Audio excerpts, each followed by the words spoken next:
If you've served in the military before or you have family members who have served in the military, then this one might be a bit close to you. If you have friends, relatives, family members like children or whatever who are thinking about going into the military for service, then this might be a bit of interest to you. New news report says that the U.S. Air Force will now deny retirement pay to transgender service members who are being separated from service. First of all, I served in the US military. I did not know that there were transgender people in uniform in the military. When I served in the military, it was a thing called don't ask, don't tell. So we did not ask and we were not told. We just went about doing our military duties. And now that I've been out for a while, looking back, I may have served alongside some transgender people who I suspected back then, but only fleetingly because I never gave it much thought. Another person's sexuality has never meant anything significant to me. In the military, it is all about, are you capable of doing the job? After all, when we head off to combat, I need to know that you have my six. I need to know that I can depend on you, and I need to know that we can accomplish the mission together and return home safe to our families. And that's all we've ever cared about. Newsflash. The U.S. Air Force said on Thursday that it will be denying all transgender service members who have served between 15 and 18 years the option to retire early, and they would instead separate them without their retirement benefits. One Air Force sergeant said that he was betrayed and feels devastated by this move. The move means that transgender service members will now be faced with the choice of either taking a lump sum separation payment that is offered to junior troops or be removed from service altogether without future benefits. An Air Force spokesperson said recently that although service members with 15 to 18 years of honorable service were permitted to apply for an exception to policy, none of the exceptions to policy were being approved.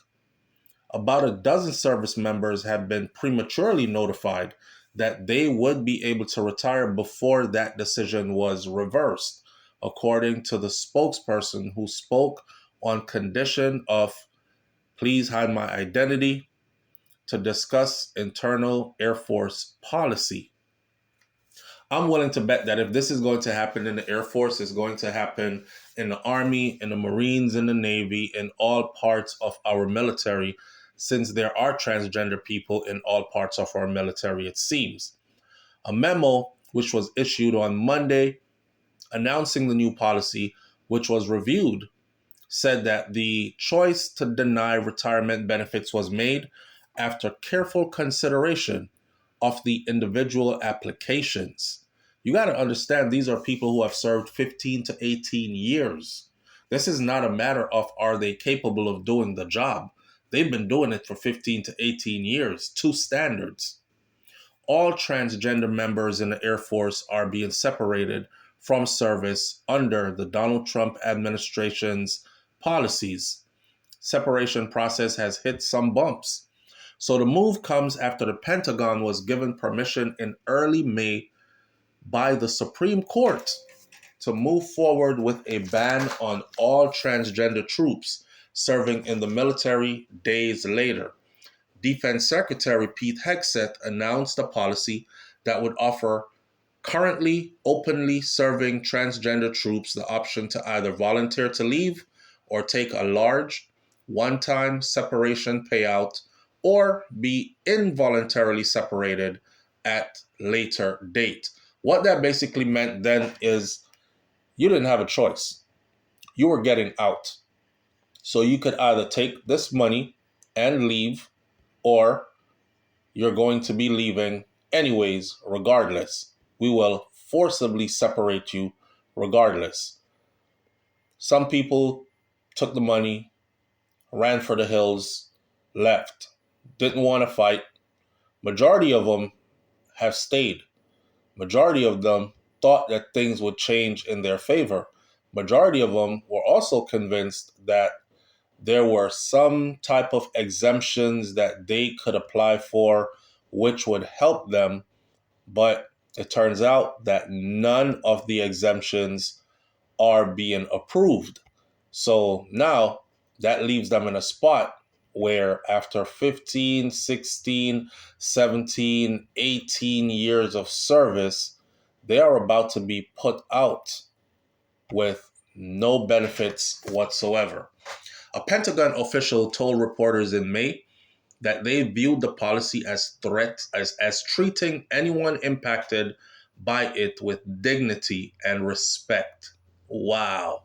A Pentagon official told reporters in May that they viewed this policy as treating anyone who was impacted by it with dignity and respect. Dignity and respect by telling them, take this money and leave, or we forcibly get you out anyways. Separation.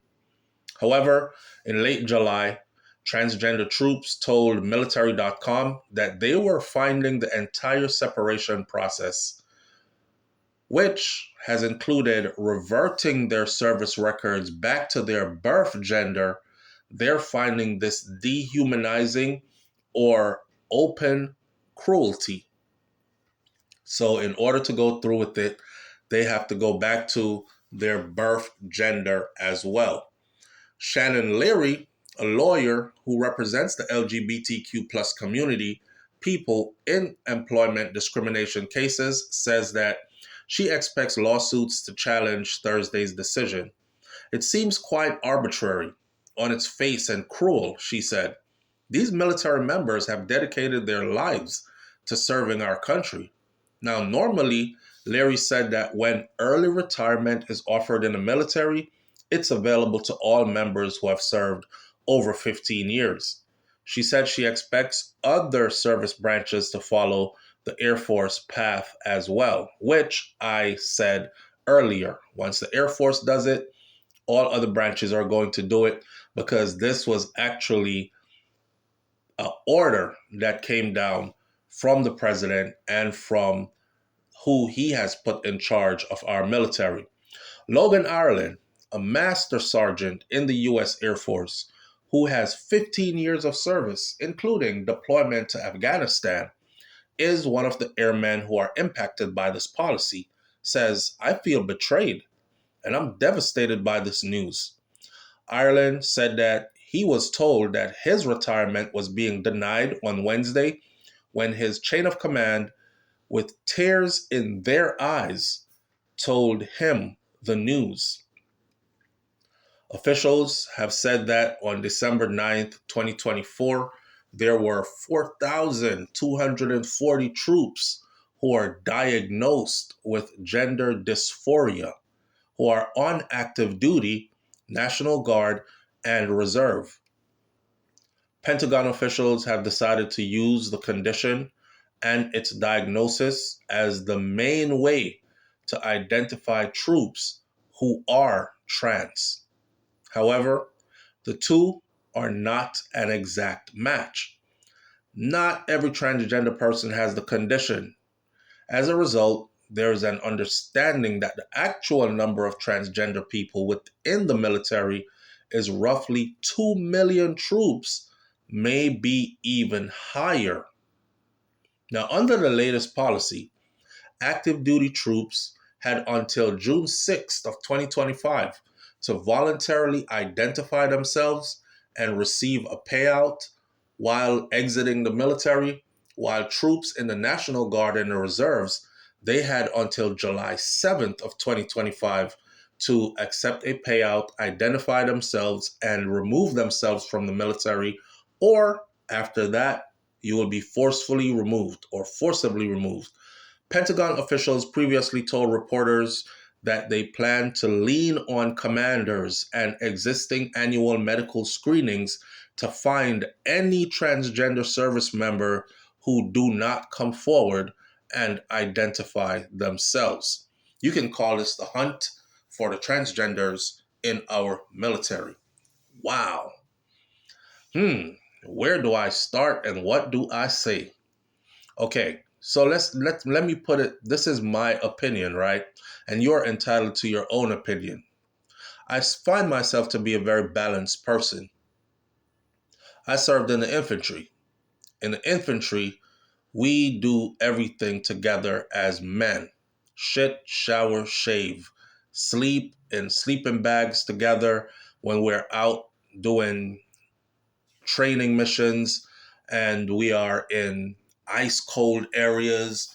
It is your battle buddy who helps to keep you warm, right? So we move in close proximity of each other, super close. If you can imagine a shower that has 15 heads and you have 15 naked guys in that shower and nobody is covering up from the other person because nobody is in there watching dicks, or so we think. We just go about our business. You talk, you laugh, you shower, you wash your ass, you get out the shower, and you get dressed. I have never wanted to serve with somebody who I might think would try to make sexual advances or become sexually aroused around us men. Now, with that said, I had no idea that transgender people were in the military. Now, let's so the question is, would I allow them to come into the military? The answer for me would have been a strong no from the beginning, because I would have already foreseen the problems that this could have caused. Now, let's get to what's happening now, the problems that it could have caused. So here we are.